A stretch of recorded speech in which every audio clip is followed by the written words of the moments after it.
Hello, SC Whitmore students. This is Mr. Cannon, and I'm going to introduce our new unit, which is Expansion and Reform.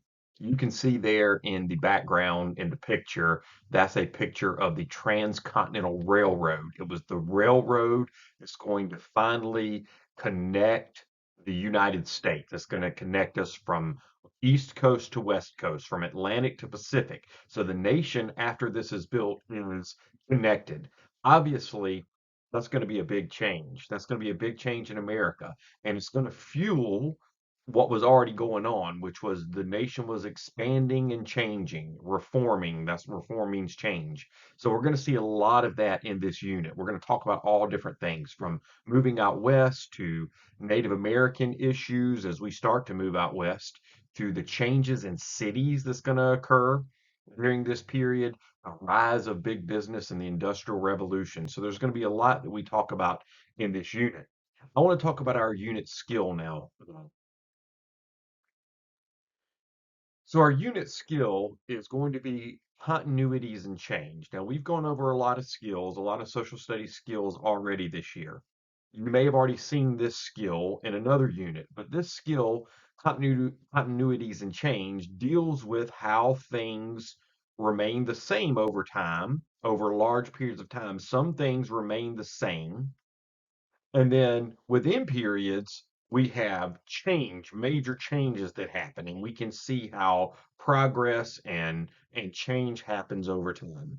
So that's what we're going to be covering in this unit. I use the example here, picture there, is of women getting the right to vote. And the reason I use that is because when we look at something that is has continuity in our own history, the United States, going back to the beginning, voting has been a constant. We vote today. People voted at the very beginning when we wrote the Constitution. After we won the Revolution and after the Articles of Confederation are thrown out, we write the Constitution. George Washington becomes our first president. Voting happens from the very beginning. And yet, we also, with that very issue of voting, see that change happens over time as well. So we voting remains constant in American history, and yet changes in voting happen dramatically. One change, there are so many, we don't have time to talk about all of them, but just to tell you how things have changed, women, of course, weren't allowed to vote early on, and then you can see women protesting there for the right to vote, and ultimately they get it with the 19th Amendment, and that's something we're going to talk about in this period as well, is women gaining that right to vote. So that's certainly a change that happened in voting. And there's so many other changes in voting as African Americans gained the right to vote, as we see younger people are going to gain the right to vote. It started out as just landowners, and then ultimately it's going to be all Americans who are over the age of 18. Now, ultimately, we're also going to see changes in voting patterns, how people vote. Some people, groups of people tended to vote for one political party early in our history, and then as we progress, we're going to see that same group really change their voting patterns. All of those things represent changes just in that one aspect of American history, the aspect of voting. And yet, continuity also shows us that voting has always been a part of our history. So we have that continuity with the issue of voting, but we also have change in the issue of voting in that same issue.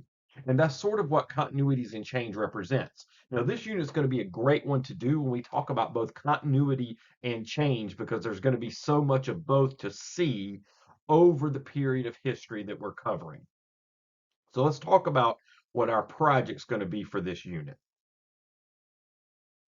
So this particular project on expansion and reform is going to be, we're going to be covering continuities and change, like I said. And what you're going to do is you're going to create, over the course of the unit, a slideshow. So you can use something like PowerPoint or Google Slides. You're going to create a poem or a song. So those are your three options. You can do a slideshow, you can do a poem, or you can do a song. And what you're going to be doing is describing a change that occurs in one of the following groups that they experience during the period of time that we cover in the unit. So we're talking about the late 1800s early 1900s. So one of these groups, so you're going to pick slideshow, poem, or song, and then you're going to pick one of these groups. Native Americans moving out and move out west. So Native Americans out west, immigrants living in a major city in America, you can choose that group. White settlers who move out west and are going to encounter those Native Americans, by the way. African Americans in the South, or political opportunities for women, which we sort of talked about at the very beginning there. So you're going to pick one of these groups. And by the way, all of these groups will be discussed in the unit. At different lessons in the unit, you'll learn about Native American wars out west. You'll learn about immigrants living in cities. You'll learn about white settlers moving out west. You'll learn about how African American life is going to change in the South. And you're going to learn about political opportunities for women. So you're going to choose one of these groups, and then you're going to create that slideshow, poem, or that song that describes in detail the change that happened with those groups during this period. Now, what is the required information? All right, so let's look at that. Number one, you got to give the background of the group you chose. In other words, if you choose Native Americans living in the West, you can't just start with how things changed for them during this period. You got to go back and look at the background of that group. What was life like for Native Americans earlier? And then how did things change? And then some things are going to remain the same, but there are going to be big changes in that group. What were the challenges they faced? So in the case, that's going to be easy to do with if you did political opportunities for women. You're going to look at how they didn't have the right to vote and other uh, challenges that they faced, and there are going to be a lot of them.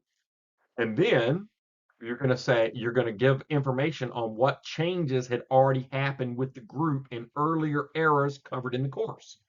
Things don't just change dramatically in an instant. Generally, that's not how it happens. Now, we have had traumatic experiences in our history where changes happen very quickly. If we look at the Civil War, for example, it took 620,000 Americans dying, and then slavery is going to end. But we also know, as traumatic an event as that was, and as quickly as that happened, it did not happen really quickly because we can go back in history and see how things led up to that. The same thing is true with all of these groups. You got to talk about what changes had already happened earlier in the history. In the case of Native Americans out west, we know that it wasn't just that all of a sudden ran into white settlers one day and had wars with them. No, that started happening over time. And for some of the Native Americans out west, they had been pushed out west from earlier periods of history. Number two, explain at least three specific changes the group experienced during the time period. Three specific changes. And you got to explain them. Don't just list it. You got to actually explain what those changes were. Three, analyze the events that spurred the changes the group experienced. So in the cases of African Americans in the South, you need to analyze the events that led to the change that that group is going to experience, that African Americans are going to experience in the South. We're going to see lynchings happening during this period, awful period of history. And yet then we're going to see things start to change there as well. So you've got to analyze what events spurred those changes. By the way, going back to African Americans in the South, we know that one of the things, I'm just going to give you something for free here. One of the things that spurred changes was the end of Reconstruction. Going back to earlier period in history, the end of Reconstruction, where you had the military in the South protecting African Americans, when they leave the South, that protection is gone. And that's what's going to lead to some really terrible changes. By the way, not all changes are good changes. A change can be a bad change. Okay. And then four, describe challenges that remain for the group by the end of the period. You need to describe those challenges. And you must use evidence from at least two outside sources. All right. So we'll talk more about this later, but this is going to be your project for this unit.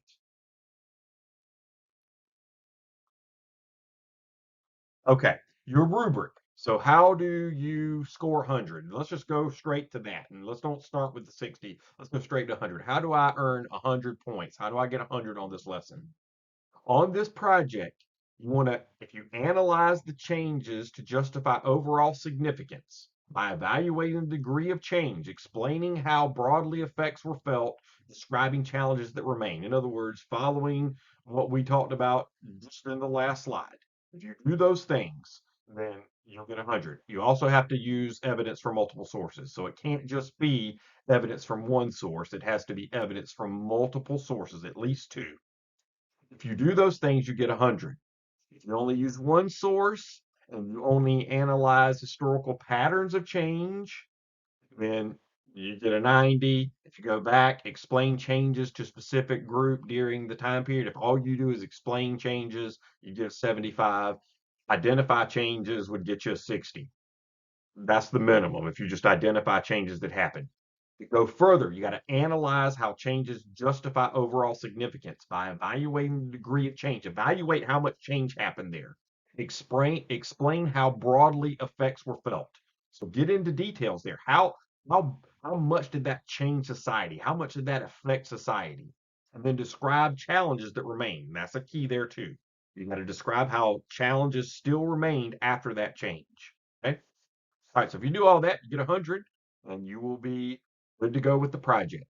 At any point, reach out to your teacher, whether that's me or you have another teacher. Reach out to your teacher for help if you need it. We're here to help you anytime, any place. Have a great day.